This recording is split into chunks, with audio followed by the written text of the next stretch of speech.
ఒకవేళ మనకు ఇది ఇది గనక మనకు తేడా వచ్చింది అనుకోండి, అంటే మనకు ఆర్మ్ రౌండ్ వచ్చేసి కొందరికి సన్నగా ఉంటుంది, అంటే ఇలా హ్యాండ్ ఉన్న వాళ్ళకి మటుకు కొంచెం ఎక్కువగానే ఉంటుంది, అంటే చెస్ట్ ఎంత ఉందో మనకు ఆర్మ్ రౌండ్ కూడా అంతే ఉంటుంది. కానీ కొంచెం సన్నగా ఉన్న వాళ్ళకి ఆర్మ్ రౌండ్ అనేది తక్కువ ఉంటుంది. హ్యాండ్స్ సన్నగా ఉన్న వాళ్ళకి చెస్ట్ ఎక్కువగా ఉండి హ్యాండ్స్ సన్నగా ఉన్న వాళ్ళకి ఆర్మ్ రౌండ్ వచ్చేసి కొంచెం తక్కువగా ఉంటుంది.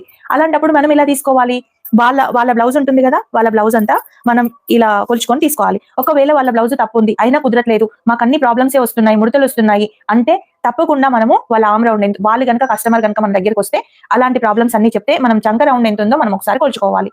ఓకేనా? 9 చెస్ట్ వచ్చింది, 9 ఆర్మ్ రౌండ్ వచ్చింది. ఇలా ఒక్కొక్కరికి వస్తుంది కరెక్ట్ గా, ఒక్కొక్కరికి మటుకు రాదు.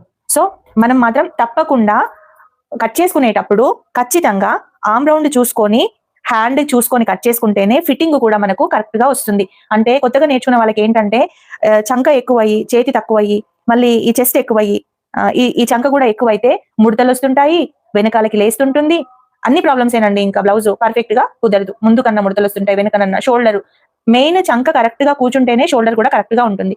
ఒకవేళ ఇది లూజ్ గా ఉండి మళ్ళీ ఏంటంటే కొంచెం ఎక్కువగా ఉందనుకోండి, అంటే ఆర్మ్ రౌండ్ ఇప్పుడు మనం తీసుకున్న కాడికి కాకుండా కొంచెం ఎక్కువగా తీసుకున్నాం అనుకోండి, అప్పుడు ఈ పార్ట్ లో ముడతలు వస్తాయి, మళ్ళీ ఈ పార్ట్ లో ముడతలు ఆటోమేటిక్ వస్తాయి, ఇక్కడ కూడా మనకు షోల్డర్ జారిపోయినట్టుగా ఉంటుంది అనమాట. సో తప్పకుండా మనము ఇది మాత్రం కొలుచుకోవాలి. ఓకేనా?